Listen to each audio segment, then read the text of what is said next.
All right, 50, 50, 50, 50, right? That's the big news, of course, that the Fed, Jerome Powell, and the committee cut rates 50 basis points this week. It is definitely the talk of the town, so to speak. I know we were tracking to say that our thoughts would be that he was going to cut 25. The reason that I thought and said that and shared that in a previous video is historically the Fed has been, slow to action, meaning that they were slow to raise rates back, when they were calling it transitory in 21.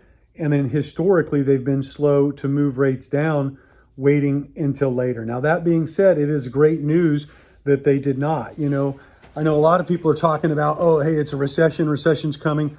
I think, when you look at the truth of what transpired here, you've got the real neutral rate, we talked about this before, is tracking for like 2.75 to 3%, meaning that that's a rate where if interest rates are at that place, it's neither positive or negative. It doesn't affect the economy. And it's a hypothetical, but that's probably where we are today.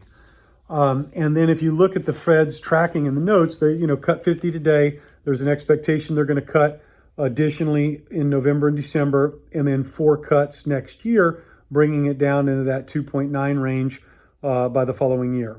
Right now, they brought it down 50 basis points to that like 4.75 range.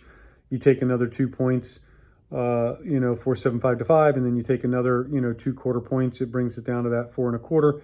And then, next year, four cuts brings it down to 3.25, and then 2 more, brings it down in that 2.75 to 3 out into 2026.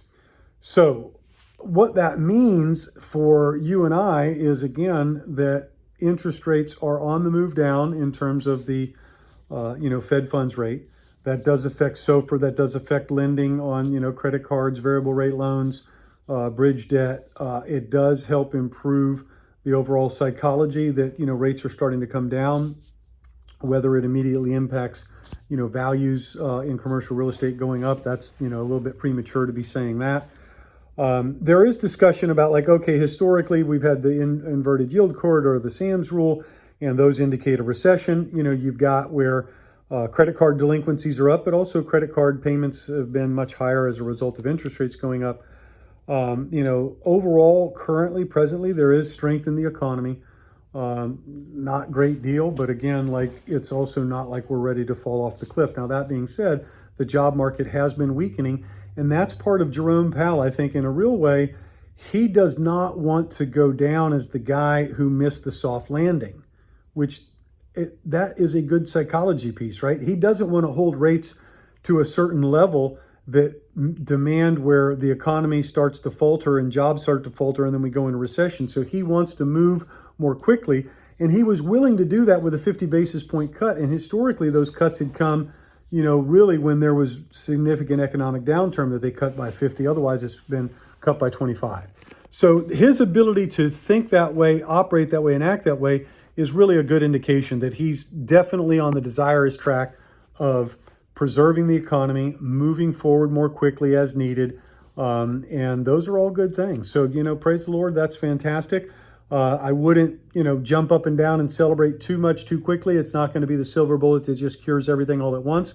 However, it is on the right track, moving in the right direction. And, lower rates are going to be good for everybody, including us in what we're doing in terms of the commercial real estate space. So, praise the Lord. We look forward to seeing, what the inflation and jobs numbers are in the month ahead. And we also look forward to, God willing, November and December additional cuts coming at that time. So, hey, have a blessed and victorious week, for this is the week God has ordained for you.